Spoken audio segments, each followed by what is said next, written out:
Hello guys, today I'm just doing a basic past paper walkthrough for the exam board Oxford International AQA examinations. So this is an Oxford AQA International A-level paper for the subject chemistry with the code 9620. So meaning that this is an AS level paper, so they should specify it here. This is a paper 1 and specimen 2018 paper. If you guys have enjoyed the video, please do like, share, and subscribe to the channel. It really helps a lot. And yeah, let's start with the video. Alright, so the time allowed for this paper is 1 hour 30 minutes. The materials you need for this paper is a pencil, a ruler, a calculator, and a data booklet. Now this data booklet is where you would be given the periodic table of elements, so where you guys can check the relative atomic mass and the atomic proton number. And they give you some additional information as well, so do keep in mind to get the data booklet for exam. Use black ink, and the total mark for this paper is 70 marks. Alright, let's start with the questions. Alright, so question 1. A sample of magnesium consisting of 3 isotopes has a relative atomic mass of 24.31. Table 1 gives the relative abundance of 2 of the isotopes, so we can see the mass numbers in this case and the relative abundances. Question 1.1 states that we have to use this information to determine the relative abundance and hence the mass number of the third isotope, and you have to give your answer to the appropriate number of significant figures. So this is a 4-mark question. So what we need to do is, since we know that the magnesium has a relative atomic mass of 24.31, they're giving us hints where we can guess the mass number of Y. So meaning we can give, let's say, the mass number of the third isotope. I'm going to specify it here. I'm going to say that the mass number of the third isotope. So this is the way how you solve this question. The mass number of the third isotope, we're going to give it as, let's say, Y. So Y is going to be your mass number of the third isotope. Now the relative abundance, okay, of this Y, of this mass number Y. So the relative abundances, they have given us the 2 relative abundances, so meaning that we can add these 2 values together and subtract it from 100%. Since we know that this is a percentage, the total is going to be 100%. So the relative abundance of Y in terms of percentage is going to be 100% minus 78.8% plus 11.7%. So meaning, guys, when you put this in your calculator, do not take in consideration of the percent sign. All you're going to do is 100 minus 78.8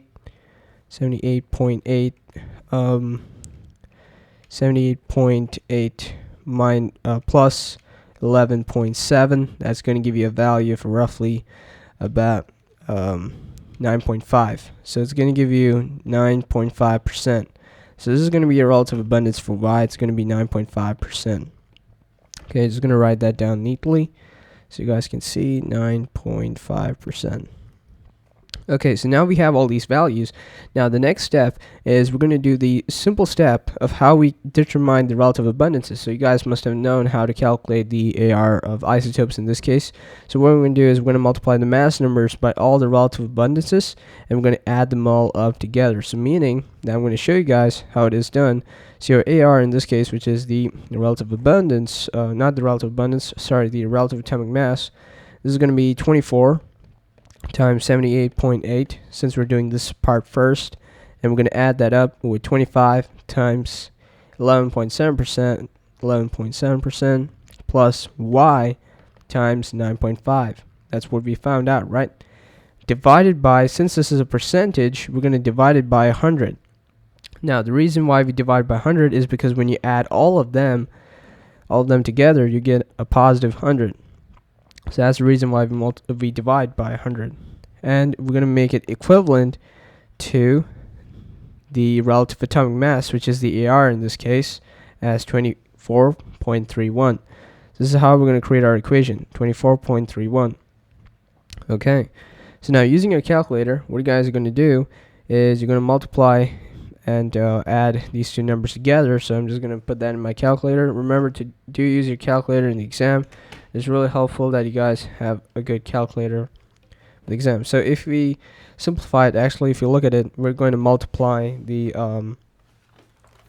24.31 times 100. So that's what makes it much easier for us to arrange it in terms of the right hand side and the left hand side. So I'm just going to take out my calculator here in this case. So 24.31 times 100, that's going to give you a value of about, which is equivalent to 2431. So since that is 2431, what you're going to do is we have to multiply and add the other side, right? So it's going to be 24 times 78.8 plus 25 times 11.5. That's going to give you a value of about 2183.7 plus 9.5y. Now this is basic. This is basic algebra. Now what I'm doing here. So we're going to rearrange this in terms of y. So it's going to become 2431 minus 2183.7. Hopefully your algebra is strong, because you have to know how to solve this type of question in terms of rearranging it to make y the subject of the formula. So indirectly we're going to get the value of the mass number of y to be as 26.03. Now this is the main catch. For a 4 marker, you should not leave it as a decimal. Do not leave it as a decimal. This is a very key point that you guys have to remember, is that your answer must be rounded to the nearest integer. So meaning you have to make it a whole number. So we're going to, since we know that mass numbers are whole numbers, we have to make it whole numbers. So 26. So we're just going to round it off to 26. That's going to be your mass number in this case. Okay, the next question. Describe how ions are formed in a time-of-flight TOF mass spectrometer. So in a TOF mass spectrometer, the only keywords that you guys have to use is that we have to write down for 2 marks, is that a high voltage is applied to the sample. Okay, it's applied to the sample in a polar solvent. Okay, a polar solvent, and the spelling of solvent should be, in a polar solvent. Your next point is that the atoms, they tend to lose an electron in this process. They tend to lose an electron. So for 2 marks, you just need to mention that a high voltage is applied to the sample, in this case in a polar solvent, and the atoms or the molecules, they tend to lose an electron. These are the only 2 keywords that you guys have to use for this type of question. Right, so the next question is that a TOF mass spectrometer can be used to determine the relative molecular mass of molecular substances. Explain why it is necessary to ionize molecules when measuring their mass in a TOF mass spectrometer. So they're asking us why ions should be why molecules should be ionized. So the thing is, ions, right? Not molecules. So we have to specify that ions, not molecules, will interact. They will interact with and will be accelerated by an electric field. Okay, we're going to specify that point. And remember that only ions, right? Only ions will create a current. Only ions will create a current when hitting the detector. So this is another keyword that we have to write down, is that only the ions, they will create a current when hitting the detector, in this case for 2 marks. Alright? Okay. Let's move on to the next question.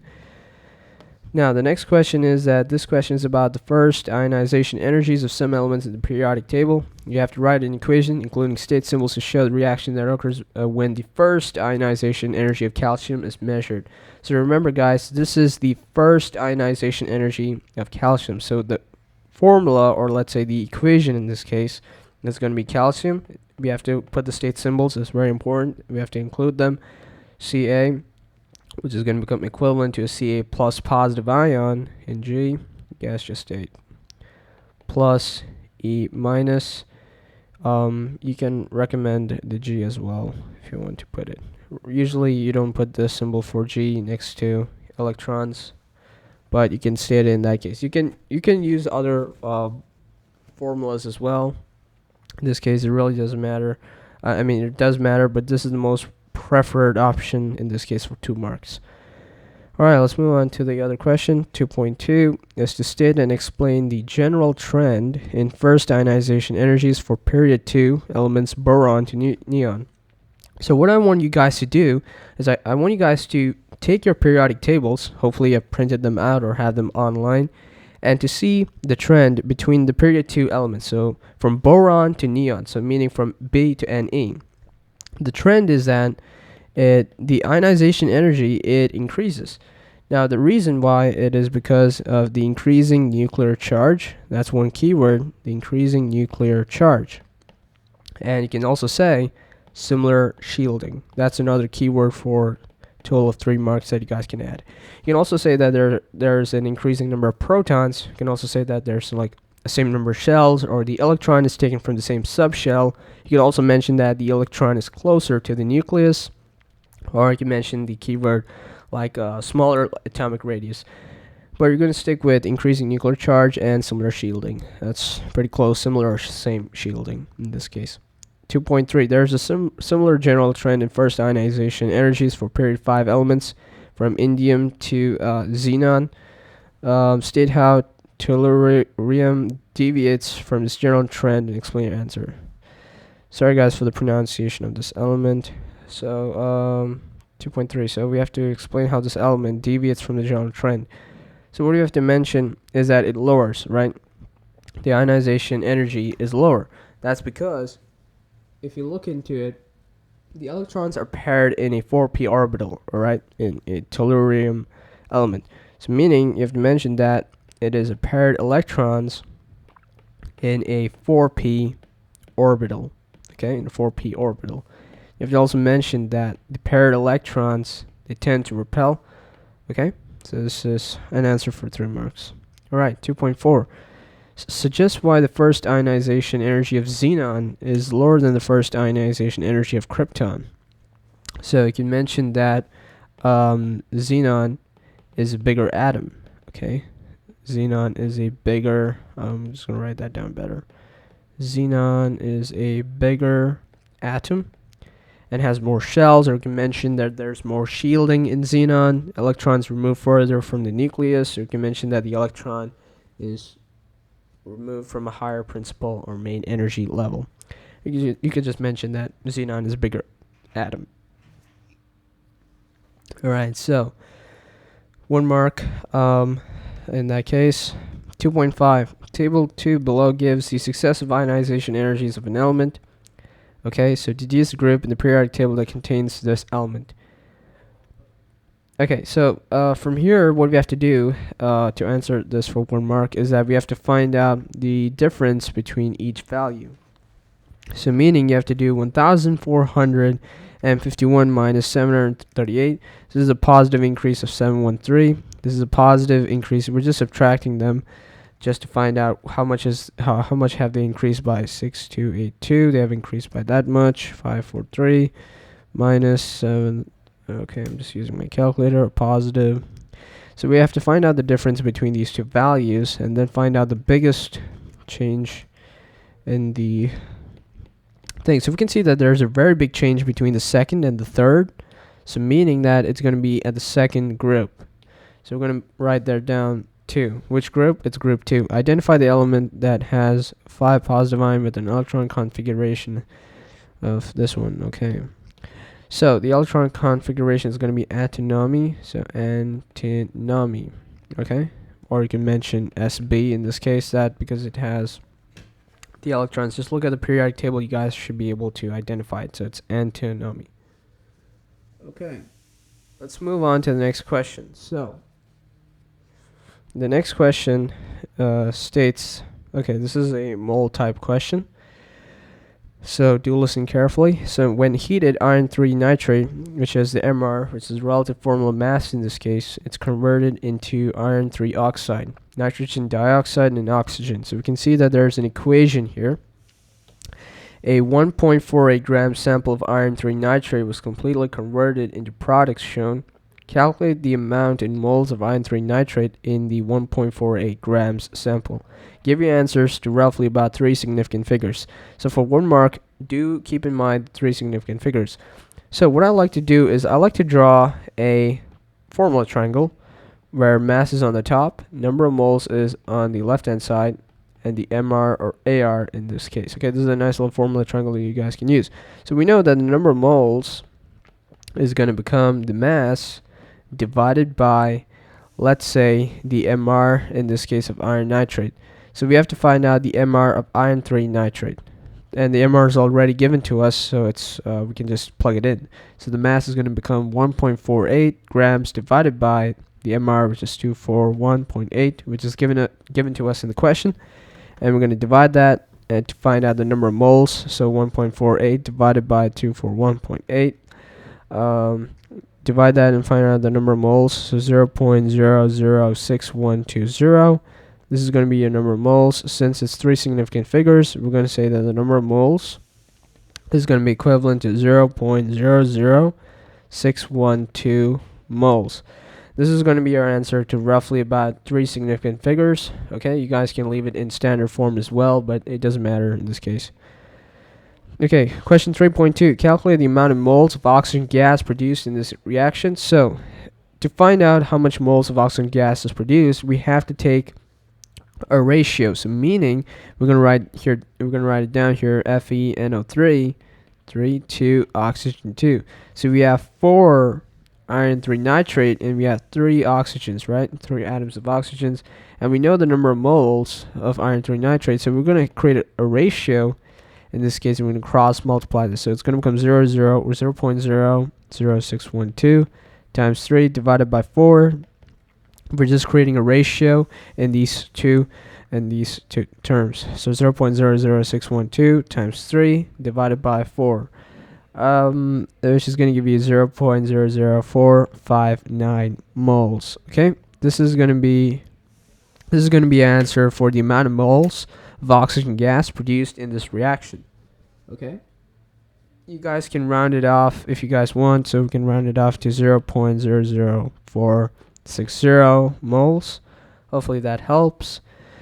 Okay, so we leave it as it is in that case. Okay, let's move on to the other question. Calculate the volume in meter cubed of nitrogen dioxide gas at 293 degrees Celsius and 100 kilopascals produced from 1.48 grams of iron nitrate.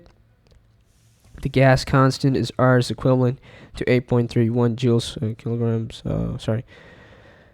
per kelvins per moles. If you have been unable to obtain an answer, okay.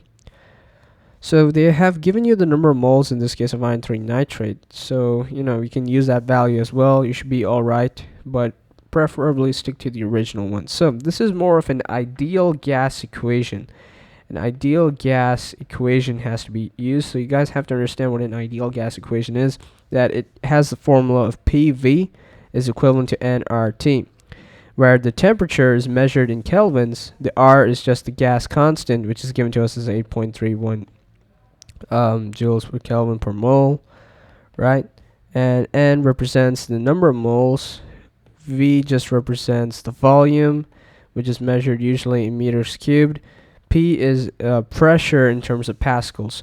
So looking at this, we have been given the values of temperature, and we have been given the values of pressure in this case. So temperature is 293 degrees Celsius. Now we have to convert this into kelvins. It's very important that you guys convert this into kelvins. That's the only way you guys have to solve this equation. So you're going to add a positive 273. So when you add a positive 273, so it becomes 293 plus 273. Okay, that's going to give us 566 kelvins. This step is very important for temperature calculations. Then your next part is to convert from kilopascals to pascals, because that's where pressure is measured in. And we know that 1 kilopascals is equivalent to 1,000 pascals. So meaning 100 kilopascals is going to be multiplied by 1,000, which is going to give roughly about 100,000 pascals. Okay, so that's your that's going to be the pressure in this case. And we have found out the number of moles. Now we just need to calculate the volume. So meaning you're going to rearrange this formula to make V, which is the volume, the subject of the formula, which is going to become nRT divided by pressure, which is going to be equivalent to the number of moles of nitrogen dioxide gas. So how do you find the number of moles of nitrogen dioxide gas? Is you can maybe relate this into a molar ratio to find out the number of moles of nitrogen dioxide gas, because that's the first step.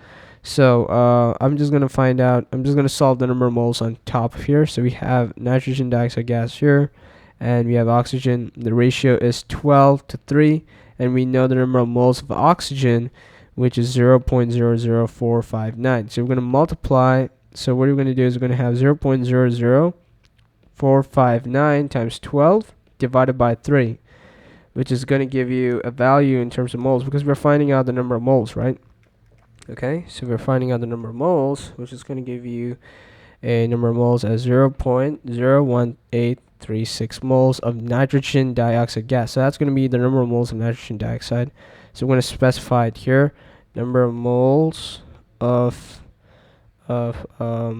nitrogen dioxide, which has NO2. So is it NO2 or NO3? NO2, okay. Which is going to be 0.01836 moles. So we have found out the number of moles. So we can do 0.01836 times R, which is the gas constant given to you, 8.31, times temperature, which we have calculated in kelvins, 566, divided by the pressure, which is given to us in pascals, where we have converted it. So it's 100,000. Okay. Now, once you do that, you're going to plug all of these values into your calculator. So you get 0.01836 times 8.31 times 566 divided by 100,000. So that's going to give you a roughly answer of about 0.000863, okay, 8635 meters cubed. Now you can leave this in terms of standard form, so your volume is going to become 8.64. We have rounded this off, so times 10 raised to the power negative 3 meters cubed. This is a better answer, actually, if you'll leave it as a standard form as well and then round it off accordingly. Actually, sorry guys, actually going to leave it in terms of moles. Sorry, not in terms of moles, in terms of decimal points. That's way better, because the volume in this case is going to become 0.000864 meters cubed. Okay, let me just check the values again, so we have the right answer for the right question. Just going to cross check if this is correct. Yeah, this is correct. So it's 0.000864 meters cubed. Okay, let's move on to the next question. All right, so the next question, 3.4. So just a name for this type of reaction that iron 3 nitrate undergoes. This is a thermal decomposition reaction. So we're going to specify that it's a thermal decomposition reaction. So just why the iron 3 oxide obtained is pure. Assume a complete reaction. So you can mention that the other products are gases in this case, and the other products escape easily. You can also say that no other solid or liquid, there's a product. There's no other solid or liquid product in this case. Okay, question 4. Aluminium and thallium are elements in group 3 of the periodic table. Both elements form compounds and ions containing halide ions. Write an equation for the formation of aluminium bromide from its elements. So it's going to become Al, alright, plus Br2, which is equivalent to AlBr3. We have to make them equivalent to the side here. So how do we make Br2 into Br3? So we just put a half there. So 1.5, sorry, we put a 1.5 there, not a half. So it's going to become 3 by 2. The reason why we do 3 by 2 is if you do 3 by 2 times 2, you're going to cancel out to get a positive 3, right? So which is equivalent to the right hand side of Br3. That's why we are putting 3 by 2 on the left hand side. You can put 1.5 as well. You should be alright. Okay. Now, next question is an aluminum bromide molecule, right? It reacts with bromide ion to form the AlBr negative ion. Name the type of bond formed in this reaction. Explain how this type of bond is formed in the AlBr4 negative ion. So the type of bond is a coordinate or dative covalent bond. So you can mention that it is a coordinate or dative covalent bond. Coordinate covalent. And the explanation is because the electron pair is on the Br negative ion, and it is donated to the AlBr3 atom in that case, compound. 4.3. Aluminum bromide has a relative molecular mass of 533.4 in the gas phase. Deduce the formula for aluminum compound that has a relative molecular mass of 533.4. So now in this case, you're gonna try to use empirical formula. I think I made a video on that, how to do empirical formula. You guys can check it out. So in this case, it's just going to be directly Al2 Br6 if you just deduce it, divided by the empirical formula's answer, and do it accordingly. Okay. 4.4. Deduce the name of the formula of the compound that has the same number of atoms, the same number of electrons, and the same shape as AlBr4 ion. That's going to become SiBr4, or silicon tetrabromide. That could be your answer as well. So it's going to become SiBr4. Okay. I'm just going to write that 4 next to Br more accurately. So yeah, that should be better for 1 mark. Okay. Let's move on to the next question. Draw and name the shape of the TiF5 2 negative ion. So 4.5, it's going to look like this. So you have Ti, okay, and you're going to have F there, and just draw some shape like a triangle here. Shows it's outward in the plane, F, and you have to show it the backward projection. It's going to be looking something like this, right? F, 2 straight lines, F, connected F, and of course the negative sign, 2 negative. So this is going to be, we have 5 F's there. Yeah, okay. There should be the diagram for the shape of the TiF5 2 negative ion. And the name of the shape is a trigonal. It's a trigonal bipyramidal. So it's a trigonal bipyramidal. 4.6, draw the shape of the TiF5 negative ion. So they're asking us to do it, but we have to draw a linear structure in this case, so it's going to become FTIF, okay? So we draw the shape of it, but of an ion in this case. So it's going to be a different diagram, so I'm going to accept a linear structure in this case, only with a lone pair on Ti. 4.7. Explain why the TiF5 2 negative ion has the shape that you've drawn in part F1. That's because the 2 bonds, let's say the 2 bonds and pairs of electrons,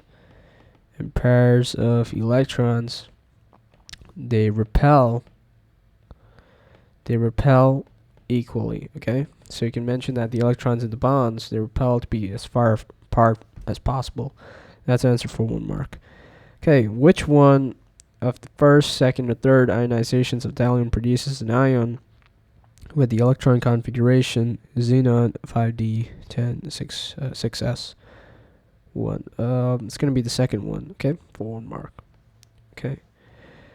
This question is about enthalpy changes. Define the term standard enthalpy formation. So this is a definition that you guys have to learn. Okay. So the definition, which is going to be, in this case, it's going to be the energy change. Okay. It's going to be the energy change when 1 mole of a compound is formed from its elements, right? From its elements, or from its constituent elements, where all reactants and products, right? Well, all reactants and products are in their standard states. That's for 2 marks that you guys have to write down. Okay. State Hess law. Hess law is just the enthalpy change of reaction. It's just, you can mention that it is the enthalpy change which is independent of the root taken. Now, independent of the root taken, that's a very important keyword to write down for 1 mark. So yeah, I can just specify it like this. Hess law is the enthalpy change which is independent of the root taken. It's independent of the root taken. Okay. Nitrogen monoxide, NO, can be made reacting ammonia with oxygen. Table X shows some standard enthalpy formation. State why the standard enthalpy formation of O2 is 0. Remember that O2, if you look into the enthalpy changes here, O2, it is an element. So the enthalpy change of formation is going to be 0 in this case, so you don't include that into your answer or your workings. You can mention that it is an element, or by definition you can state it. But you just need to write it is an element for 1 mark. Okay, so use table X and the equation to calculate the enthalpy change for the reaction of ammonia with oxygen to form nitrogen monoxide. So since this is the standard enthalpy of formation, we're going to use the formula for the standard enthalpy of formation. So you have to write down the formula. Enthalpy change is the sum of the change in F hatch of products minus the change, sum of change of hatch, change in the F of hatch of reactants. Okay, reactants. So we have to sum of the products. So in the products in this case, if you check, it's going to be 4NO. So we're going to do 4 times 90 plus 6 times negative 242, since these are the products hand side. So we're going to write it down here. So it's going to become brackets 4 times 90 plus 6 times negative 242. Okay, that's a product side, minus now the reactant side. If you look at the reactants, we do not take in consideration of oxygen, because the standard enthalpy formation of oxygen is 0 because it's an element. So we just take in consideration of this. So it's going to be 4 times negative 46. So it's going to become 4 times negative 46. Now if you do this, right, if you plug these values into your calculator, you should be getting an answer of roughly about, let me just put these values in the calculator so I can see what's the correct accurate answer it gives. So it gives 4 times negative 46. This should give you negative 908 kilojoules per mole. This should give you a whole number in this case. So your answer is going to become negative 908. Do specify the negative sign. That's a very important case in this case.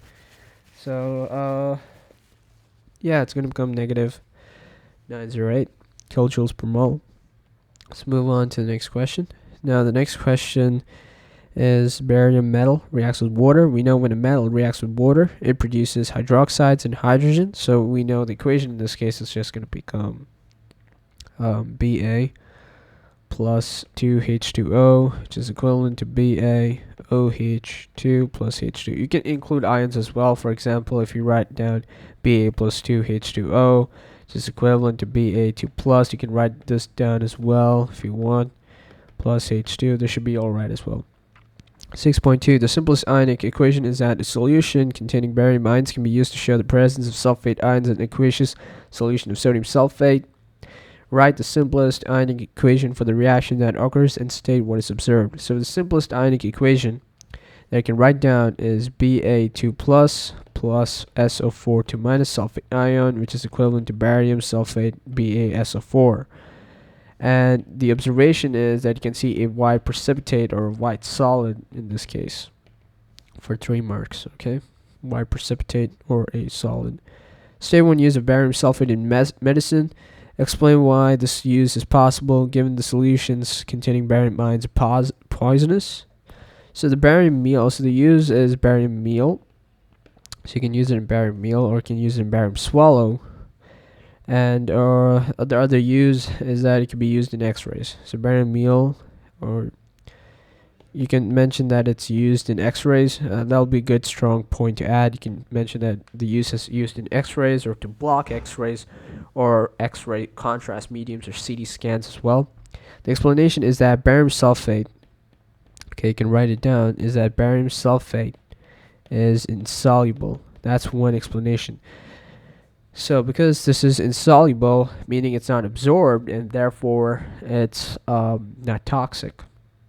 So barium sulfate is insoluble, meaning it's not absorbed and not toxic. Okay.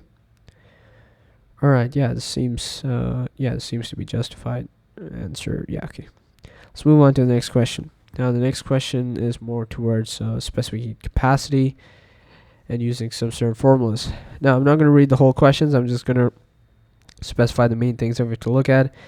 Is that the water has been increased by 5.50 degrees Celsius. We know the number of moles. We know some grams here. We know specific heat capacity. So the formula you're going to use is the heat energy formula, which is which is Q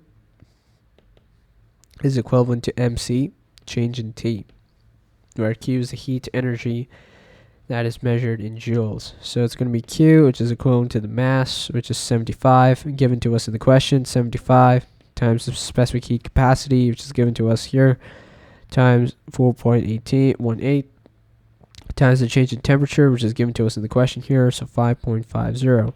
They're asking us just to calculate a value in terms of kilojoules per mole for the enthalpy change. So first we need to calculate the heat energy. So 75 times 4.18 times 5.50, that's going to give us 1724.25 joules. Now remember, heat energy is in joules. So this is the reason why we convert from joules to kilojoules before we apply it into this formula. The change in enthalpy change is equivalent to negative Q divided by moles. So before we do this, we have to know that this is in, this Q is in kilojoules. So we have to convert it into kilojoules at first.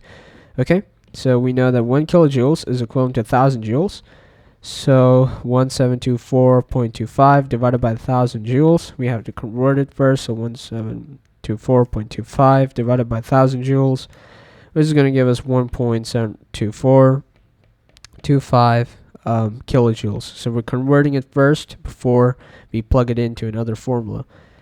Now to calculate the enthalpy change using the heat energy, which is measured in joules, we have to use another formula, which is enthalpy change, which is equivalent to negative Q divided by moles, which is going to become, this is measured in kilojoules, so it's going to become negative 1.72425 divided by the moles. In this case, it's given to us as 2.40 times 10 raised to the power negative 3.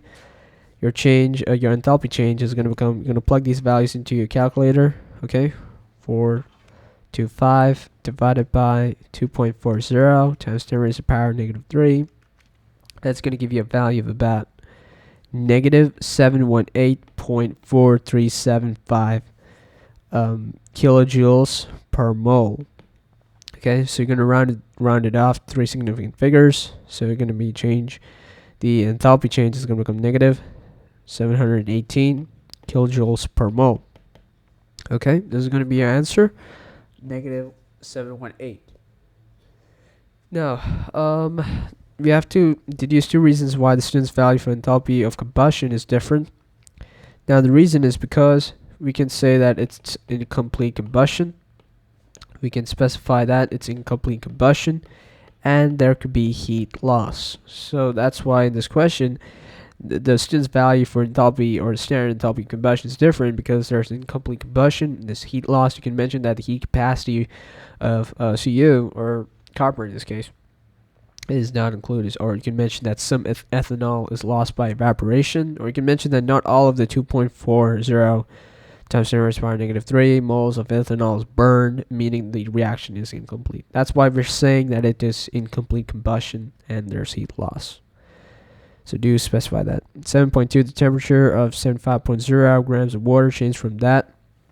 This meaning you have to find out the temperature change first, so 24.7 minus 19.2. So we're going to get a value of 5.5 degrees Celsius. In the experiment, the temperature change was already given to us. I just have written this step down just to show you guys the working. The uncertainty of each reading of the thermometer is a positive plus minus 0.1 negative 0.1 degrees Celsius. What is the percentage uncertainty in this case? So the percentage uncertainty is going to become 2 times 0.1 divided by your value, in this case is 5.5, times 100%. That's going to give you an answer of roughly, let's say, 3.636 percentage. So you're going to round this off to 3.64%. That's going to be 3.64%. That's going to be answer. Okay. So just one way that a student can reduce the percentage uncertainty in the temperature change using the same apparatus as this experiment. You can mention that you can decrease the mass of water. That would be better. You can decrease the mass of water. You could also say burn more ethanol in this case. It really depends on what you choose. Okay, let's move on to the next questions. If there are, yeah, there are other questions as well. Okay, so if you read this, give two observations that you would make when the reaction occurs. State the change in oxidation state of sulfur during the formation of that, and deduce the half equations. So the observations is that there's going to be purple vapor or gas. Okay, that's one mark, and you can mention that there's a white solid. You're gonna reload this thing again. You can mention that there's a white solid that goes to black, or you can mention black gray or black purple solid. The main thing is you can also mention that you can mention a bad egg smell. That could be also mentioned in this observation. So yeah, you can write that down as well. We can mention the white solid goes to black. Then you can mention that the iodide ion, they lose an electron. So the iodide ions, they kind of lose an electron. And the equation is 2i negative, which is going to become I2 plus 2 minus. Then you can also mention that the oxidation state of S, which is sulfur, it changes from positive 6 to negative 2. So we're going to write that down as well. So the oxidation, you guys know how to find out the oxidation state. Oxidation of sulfur, it changes from positive 6 to negative 2 in this case.